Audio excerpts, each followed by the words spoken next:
آج شادی کے موقع پر ہم نے بڑے بڑے حاجیوں کو بھی گرتے دیکھا اور اللہ ماشاءاللہ بڑے بڑے علماء کو بھی گرتے دیکھا کہ اپنے خاندان کے سامنے گھٹنے ٹیکنے پر مجبور ہو گئے۔ خاندان نے کہا آج سے پہلے جتنی شادیاں ہوئی ڈھول بجے باجے بجے بے حیائی کی ساری رسمیں ہوئی، میری شادی ہے تو میں یہ سارا کچھ نہیں کروں، بڑا تم مولوی ہے اپنے تک رہے، یہ کام ہم نے کرنا ہے تو کیسے روکے گا؟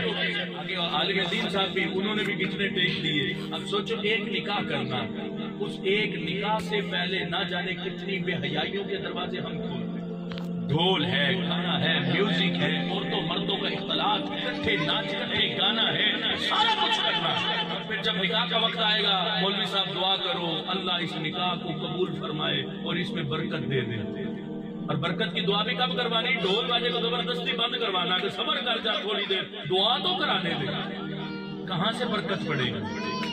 کہاں سے اس نکاح میں برکت پڑے گی؟ کہاں سے کہو گے کہ اس عقد سے آگے اللہ کے ولی پیدا ہوں گے؟ اللہ کے ولی پیدا ہونے کے لیے بندے کا اپنا ذات کا بڑا پاکیزہ ہونا ضروری ہے۔ دیکھو نا غوث اعظم رضی اللہ تعالیٰ عنہ کا مہینہ ہے، کیا نہیں جانتے غوث اعظم کے ابا جی کا مقام کیا تھا؟ کیا نہیں جانتے غوث اعظم کی امی جان کی شان کیا تھی؟ تو جب وہ خود اتنے پاکیزہ تھے تو پھر حق تھا کہ ان سے بدن سے اور نکاح سے پیدا ہونے والی ذات غوث اعظم رضی اللہ تعالیٰ عنہ کی ہوتی۔ اسی لیے آج ان بے حیائی اور برائی کے سارے دروازوں کو بند کر کے پھر ہمیں قرآن و سنت کے نور کی طرف آنا۔ بسم اللہ الرحمن الرحیم، رب اشرح لی صدری ویسر لی امری واحلل عقدۃ من لسانی یفقہوا قولی۔ الحمدللہ رب العالمین، والصلاۃ والسلام علی رسولہ الکریم، اما بعد فاعوذ باللہ من الشیطان الرجیم، بسم اللہ الرحمن الرحیم۔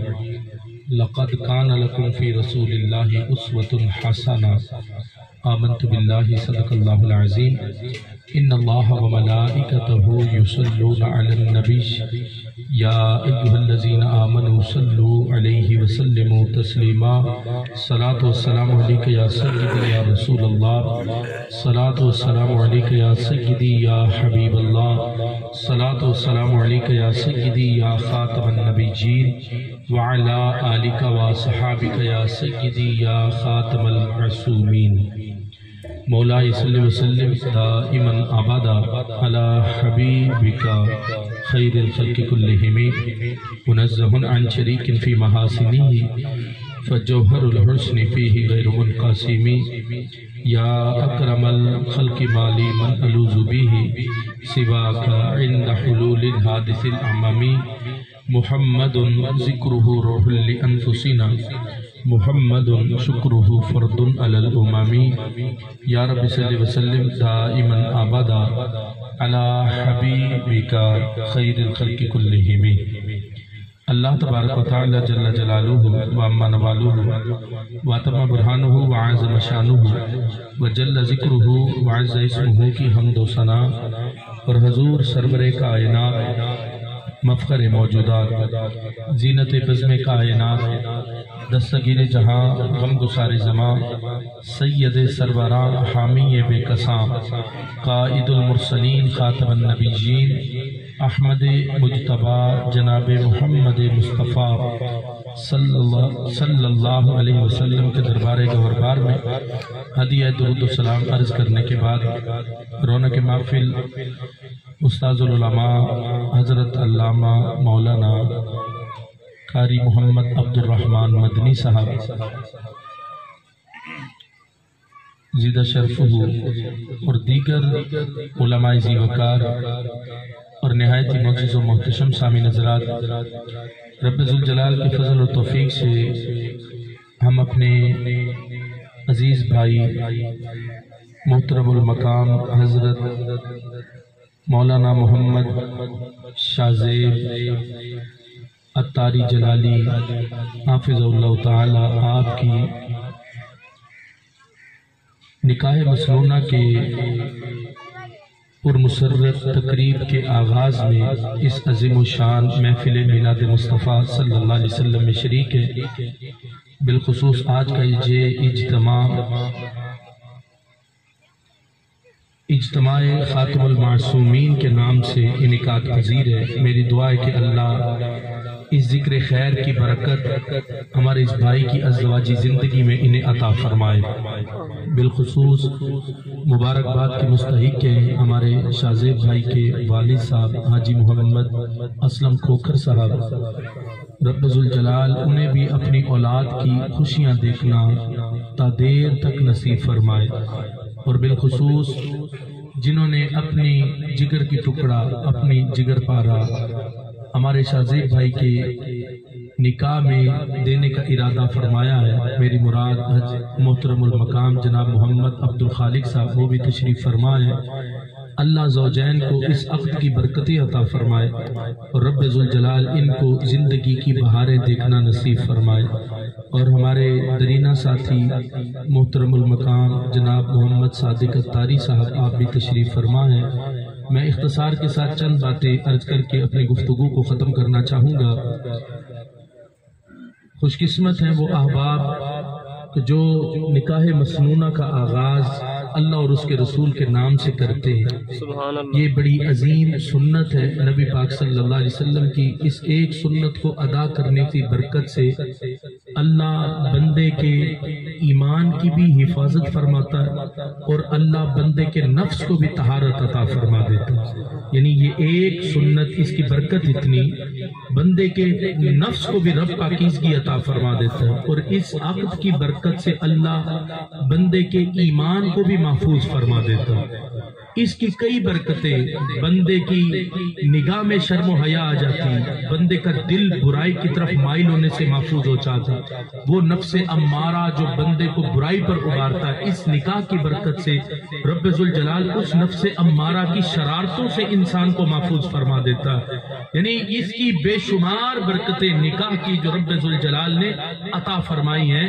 لقد کان لکم فی رسول اللہ اسوۃ حسنہ، یہ نکاح بھی نبی پاک صلی اللہ علیہ وسلم کے اسوہ حسنہ میں سے ایک ایسا طریقہ ہے جو انسان کو عظمت دینے کے لیے رب ذوالجلال نے محبوب کے امت کے افراد کو عطا فرما دیا۔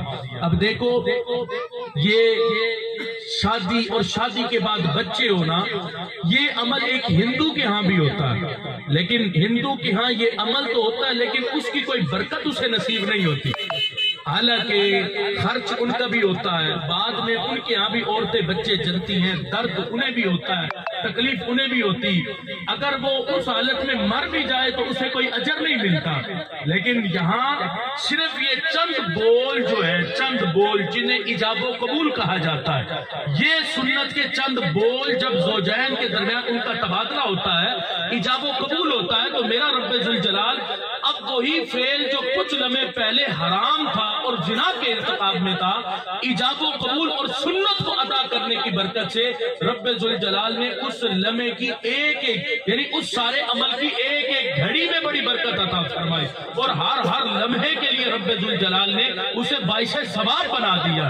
یعنی یہ ایک ایک لمحہ اب عقد نکاح کے بعد زوجین کے لیے بڑا باعث برکت ہے، اور رب ذوالجلال اس میں ان کے لیے اجر و ثواب بھی رکھتا ہے۔ اللہ نے فرمایا ہن لباس لکم وانتم لباس لہن، یعنی یہ ہے شان زوجین کی کہ اللہ نے مرد کو عورت کے لیے لباس بنایا اور عورت کو مرد کے لیے لباس بنایا، یعنی یہ لباس ہے ایک دوسرے کا کہ رب اب دیکھو نا، لباس کا سب سے اہم کام کیا ہے؟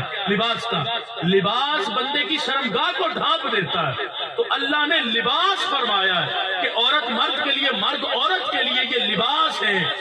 اس کی برکت سے اللہ زوجین کی شرمگاہوں کو محفوظ فرما دیتا ہے۔ یعنی یہ عقد کی بہار رب ذوالجلال نے بڑی عطا فرمائی۔ آج کچھ لوگ سیکولر بن کے معاذ اللہ ہمیں اس عقد سے بھی چھٹکارا دلانا چاہتے، کہتے نہیں کیا ضرورت ہے اس نکاح کرنے کی، نکاح ضروری تو نہیں، بندہ کوئی ایگریمنٹ کر لے چند دنوں کے لیے جسے مدعے کا نام دیا جائے، اور وہ ایگریمنٹ کر کے بندہ اپنی شہوت کو پورا کرے۔ آج لوگ کہتے ہیں اس عقد کی ضرورت کیا؟ ابھی بھی تم پتھروں کے دور کی بات کرتے ہو۔ وہ ایک عورت جسے یورپ پورا تیار کر رہا ہے پاکستان میں پھر بے حیائی کے دروازے کھلوانے کے لیے، اس کے ذریعے سے ایسی باتیں کروائی جا رہی ہیں کہ نہیں، اس امت کو نکاح سے اب برا ہو جانا چاہیے، چھوڑو نکاح سے،